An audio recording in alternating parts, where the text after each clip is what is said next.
Do you think that if he was here today, he might think that America has actually started to do it wrong? Yeah, I mean, so because when you talk about liberty and things of that nature, it does seem like we might be going more of the French route in certain so respects. I mean, in the second book in particular, he has a lot of talk about what he calls soft despotism, and soft despotism is something that that worried him, that he thought would be a kind of something that was uniquely well suited to a democratic country. And so the basic idea of soft despotism is like, listen, is a democracy going to accept some, a tyrant who comes in and makes them work long hours and does all this kind of stuff? No, they're not going to accept that. They're not going to accept a kind of traditional form of tyrant who just, enriches themselves at the public expense and all this kind of stuff. What they're going to accept is a soft despot, a despot who comes in and says, listen, you don't need to, to build your own bridges, for example. You don't need to provide for the poor in your own communities. I'll do all this stuff for you, right? We can just kind of centralize this sort of thing.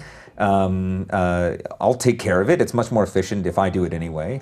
I'll take a lot of this kind of responsibility off your hands. And for Tocqueville, he worried that this would have a kind of innervating effect on people, that instead of going out and building that bridge or building that that church or whatever it happens to be, instead of going out interacting with each other in communities, building up trust, solving problems together in a local way, that we would instead, right, if we want to build a bridge, we might come together long enough to fill out an application for federal grade and then send it off. Right, so basically we'd outsource the very things that make us a community, sort of. That's a really good way of putting it, actually. Yeah. So that I think is his fear, is that we've abdicated basically these powers, the powers of self-government.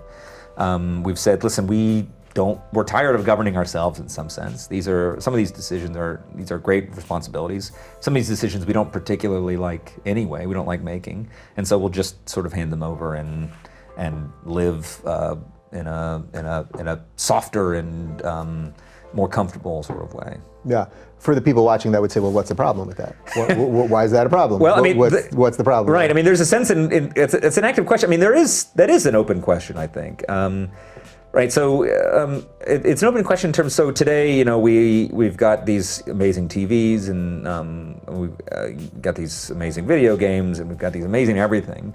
And there is a certain sense in which, listen, if what we are building in the future is this kind of what we in philosophy would call a kind of a hedon machine, right? So we just kind of plug ourselves into a pleasure machine. What's wrong with the pleasure machine? Like, what's wrong with just being happy all the time? Mm-hmm. Particularly if these more sort of rugged individualist kind of decisions, if these responsibilities are in some sense unhappy responsibilities. I don't want to have to build this bridge if I got other things I want to do. Right. I've got a job. I got kids, I've got video games, I want to watch the NBA, whatever it is I want to do, I don't want to go out and build this bridge. So in other words, what's wrong with just being as happy as we can be? And if happiness means, in the way you phrase it, outsourcing these responsibilities, then what's wrong with that?